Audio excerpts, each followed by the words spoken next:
Okay, episode 3. Basically, this is what he does.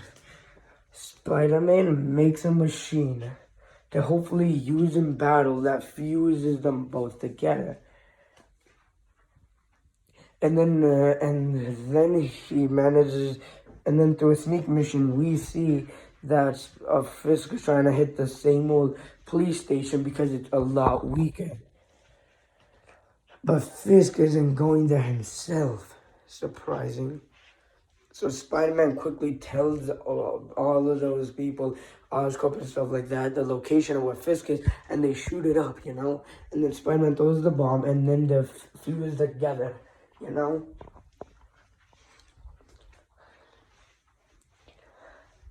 And then he's just about to get shot when the floor breaks, and you can see him falling down really fast, into the abyss.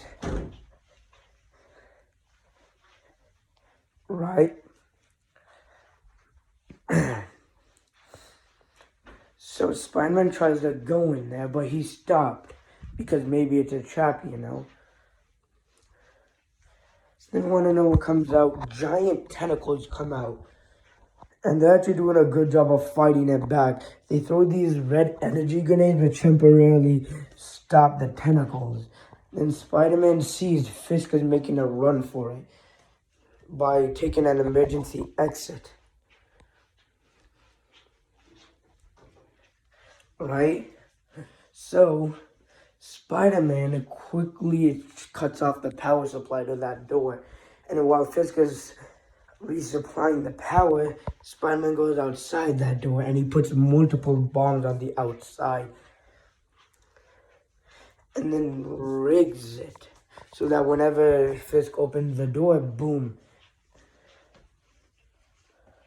He also puts it on the side of the door and on top just to make sure. And then he goes back to fighting, and then he hears the explosion. And some of our soldiers go there to see if, some minions have broken in, but no, they see Fisk, that symbiote, dead on the ground.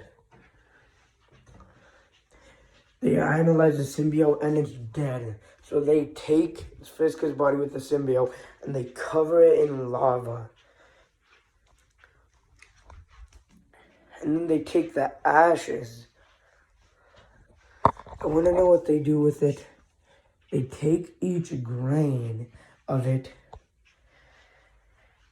And this is a little weird, but how do I explain this?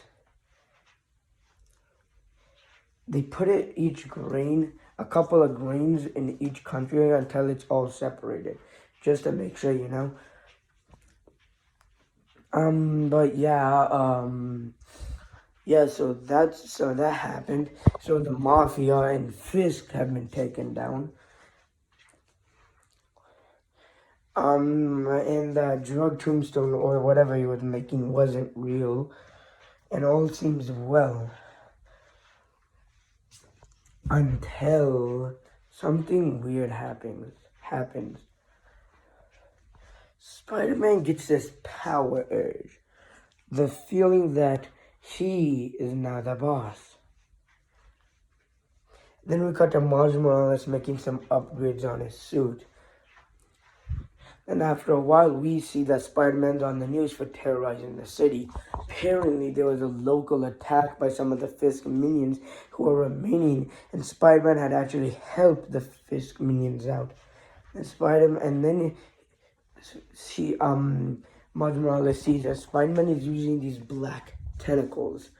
What could they be? So Miles Morales, through sneak missions, finds out that they are an alien symbiote, the second revision, or the second version after the first version was lost in space to that private company on Mars.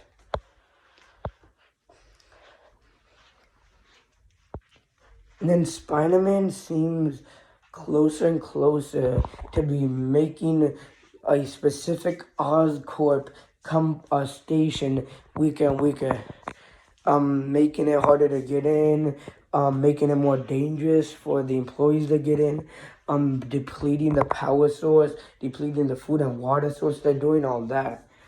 And it seems weird. And then Miles Morales realizes that maybe the symbiote couldn't die. Maybe Fisk was turned into sand, but the symbiote didn't die. So it was being kept there, and that somehow Spider-Man wanted to go there.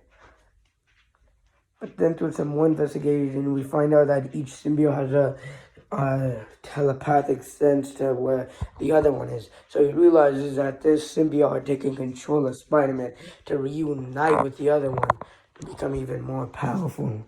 So he tries to stop Spider-Man, but he can't. Before he even swings in, he's struck in the chest and falls down, and then we see him being struck again. This time a large venom sword hits him in the chest, like, and we can see blood dripping from it. And then his face transforms. And then we can see this side, and then this side opens, and then we see Spider-Man saying, before it closes, and then Venom brings out that sword again, and then he tries to get Miles Morales again, like the final blow. But then Miles Morales does something. His body produces electricity. His mind immediately comes up with a Venom punch, and it's really lethal to this version of Venom. So, this version becomes even more bigger.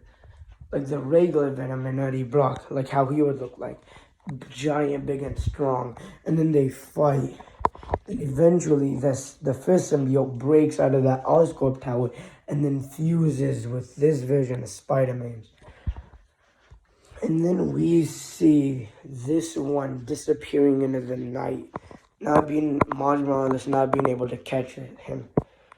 Failed his own task. Failed being Spider-Man. His first real mission failed.